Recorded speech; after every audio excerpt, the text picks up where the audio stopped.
Se o brasileiro não perceber que tá ficando mais barato o meio, mais acessível o hospital, que ele consegue, por exemplo, ir no cinema, comprar uma carne para fazer um churrasco com os amigos, ele tende a votar num outro candidato que seja completamente diferente. A pessoa que mais vai sucatear o governo pra tentar levar a eleição é a base do PT com o Eduardo Paes. Quem der mais dinheiro, cadeiras e ministérios, vai acabar levando o apoio desses partidos. Vamos tomar cuidado com essas expressões. Ah, É aquela coisa que ninguém tem provas, mas ninguém tem dúvidas. PSD compra voto pra caramba. Eu sou exatamente assim, eu sou uma mandista. eu acho que ela pode ser vista como uma dama de ferro. O Haddad no Flow disse que não existe plano B. Cara, no fim você falou o nome da pessoa que manda, né, no cenário político de 2026.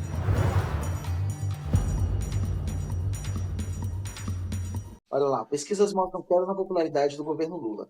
Levantamentos da Quest, Atlas Intel e IPEC, então foram três que fizeram essa investigação, foram divulgados entre os dias 6 e 8 de março.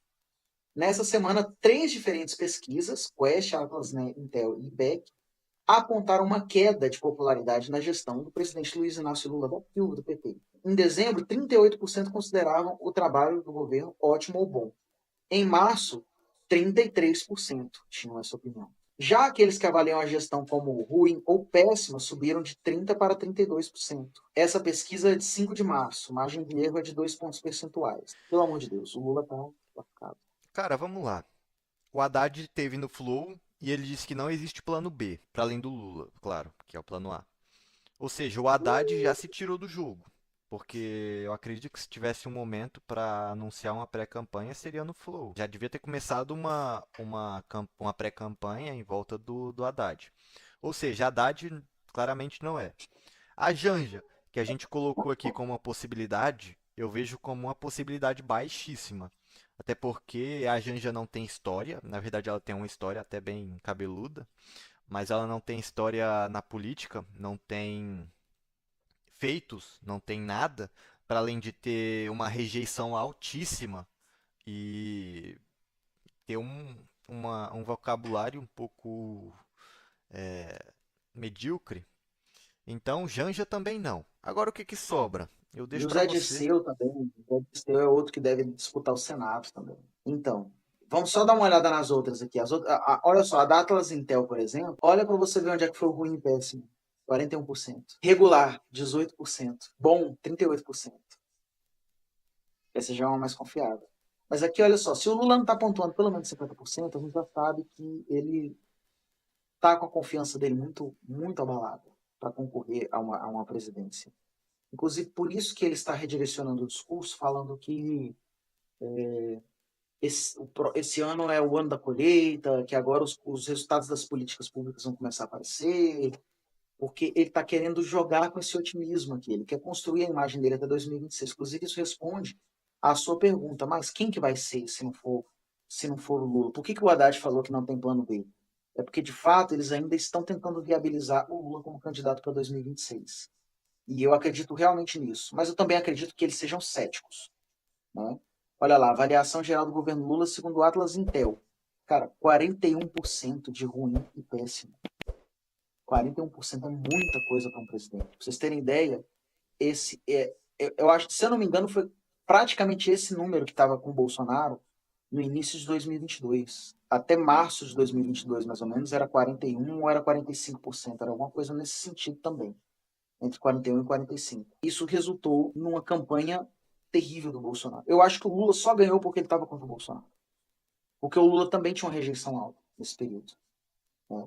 E se o Bolsonaro não concorrer, o Lula não tem chance de ganhar. E se o Bolsonaro for preso ainda por cima, aí que o Lula não tem chance mesmo. Porque até o apoio do Bolsonaro vai ficar uma coisa meio salgada. Assim. Eu suponho que até, por exemplo, se o Tarcísio candidatando como presidente, eu suponho que até o Tarcísio vai ter muita parcimônia em noticiar o apoio do presidente Bolsonaro a ele, se o Bolsonaro for preso. Porque ele vai ficar defendendo que ele é um preso político, igual o Ciro Gomes fez, por exemplo, e pontuou o quê? 3, 4% na outra eleição. Eu acho que o Tarcísio, conhecendo um pouquinho assim do Tarcísio, ele não faria isso. Ele vai tentar escantear o máximo possível o apoio do Bolsonaro e vai tentar trabalhar a liderança dele em cima do que ele fez no governo de São Paulo. Agora, beleza, vamos supor que o Lula não saia candidato de jeito nenhum. Quem será que vai assumir essa bronca? Aí, cara, aí tem uma conversa de bastidores e é uma sondagem também, porque vamos lembrar, 2026 está longe, então ainda tem muita água para correr debaixo dessa ponte. Muito provavelmente esse cenário aqui vai mudar bastante principalmente quando entrar o ano de 2026. Eleição é uma coisa que você tem que analisar assim, ó, no momento em que as coisas estão acontecendo. Você nunca vai ter uma previsão do que acontece. Mas vamos supor que as eleições fossem hoje, que o Lula não fosse candidato. Quem que seria esse candidato? Existe uma articulação feita nos bastidores para que o Eduardo Paes assuma esse legado do Lula. Porque o Eduardo Paes, ele é um político de centrão, ele é um político que, apesar de todas as polêmicas, de tudo que envolve o nome dele, ele é bem articulado, ele tem uma boa oratória, ele sabe fazer sabe aquela propaganda não ideológica, que todo mundo se dá a mão e sorri para a câmera e fala, ah, meu prefeito fez isso, ah, meu prefeito fez aquilo. É mais ou menos isso que o Eduardo Paes consegue fazer. E essa imagem, apesar de ser muito, muito, muito neutra, né, ela tem um apelo justamente com essa camada que a gente estava comentando, que não gosta de política, que não quer saber de política, que só quer tocar a vida delas para lá. Eles não estão pensando em polêmica, entendeu?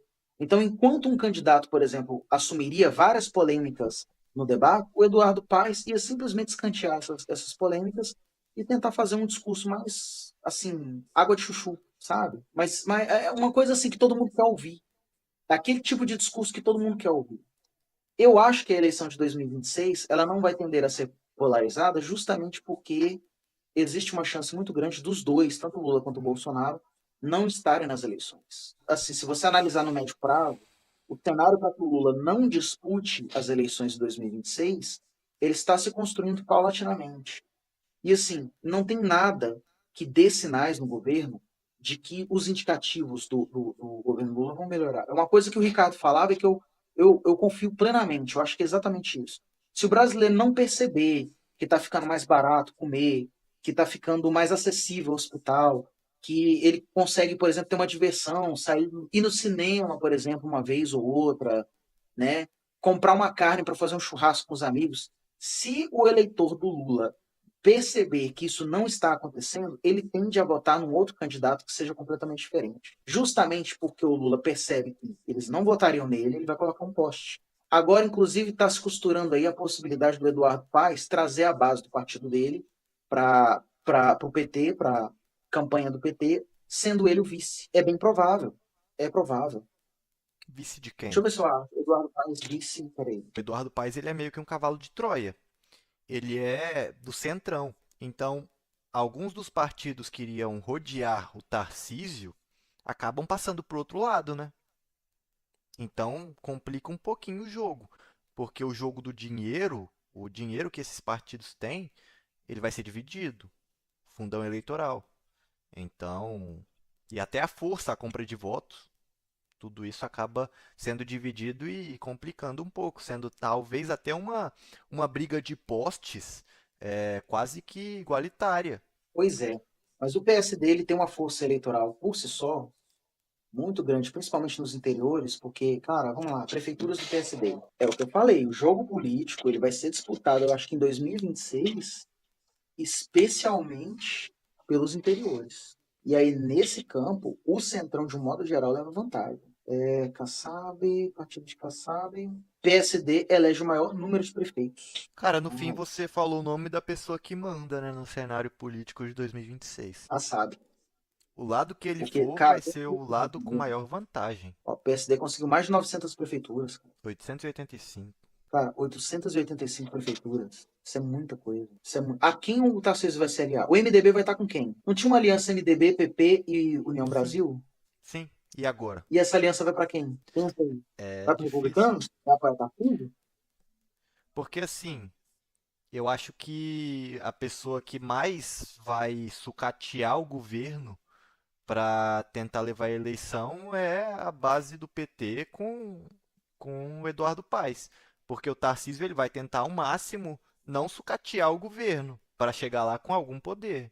Então, quem der mais dinheiro, quem der mais cadeiras, quem der mais de ministérios, vai acabar levando o apoio desses partidos. E se a gente pensa que o Tarcísio é de direita, mesmo sendo bolsonarista, ele tenta ter uma gestão mais limpa, uma gestão mais centrada no que a direita prega, ele vai tentar não sucatear o governo. Ou seja, ele vai oferecer menos ministérios, e nisso o MDB e os outros partidos que estão aí só pelo dinheiro vão pro Lula e pro Eduardo Paes. Os outros que só estão aí pelo dinheiro, provavelmente eles vão pro candidato do PSD. E se o PT fizer de fato essa aliança com o PSD, o Paes pode sair inclusive como vice de qualquer um deles. Eu acho que já vale pro PSD Mas a vice de disputa quem? do PT, quem quer que seja do PT. Mas eu acho que só o dinheiro da coligação não vai ser suficiente. Negócio, Porque cara, assim, imagina ó, que como é que eu te colocam o falo, real? Haddad. É aquela coisa que ninguém tem provas, mas ninguém tem dúvidas.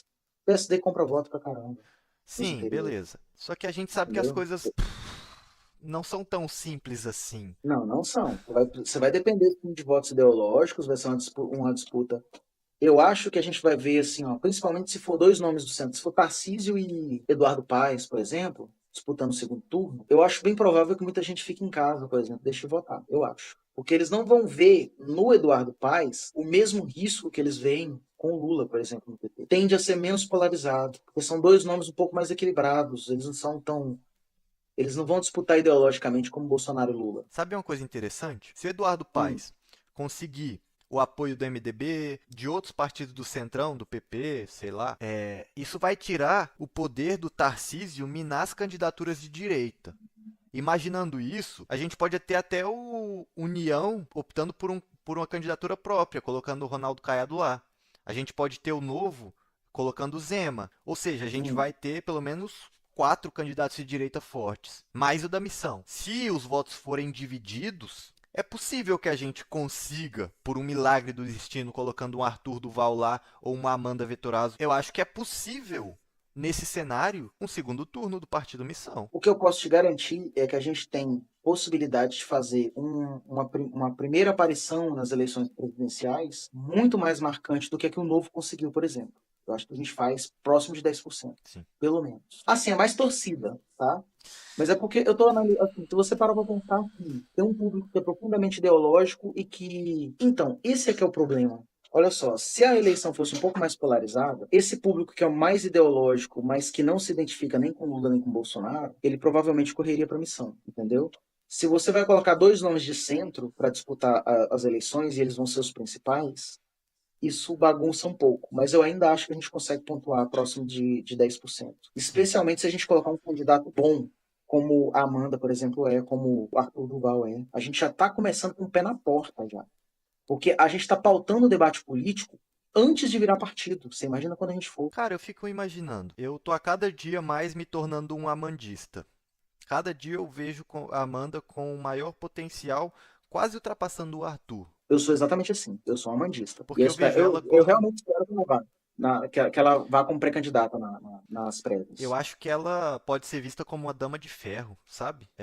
Sim. Só que e ela ainda é um pouco, por exemplo, você pega, por exemplo, a Margaret Thatcher como exemplo, eu acho que a Amanda é bem mais feminina do que a Thatcher. E ela E isso tem passa uma a jornada imagem do herói. carismática. Ela é mais carismática. Ele é mais carismática.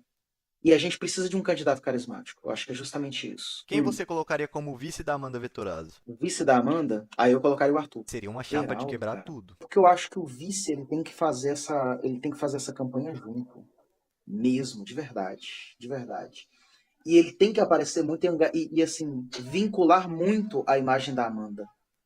E aí, nesse sentido, eu acho que faz mais sentido você colocar o Arthur Duval como vice da Amanda do que o Beraldo. Eu não sei se você conseguiu entender o que eu tô querendo dizer.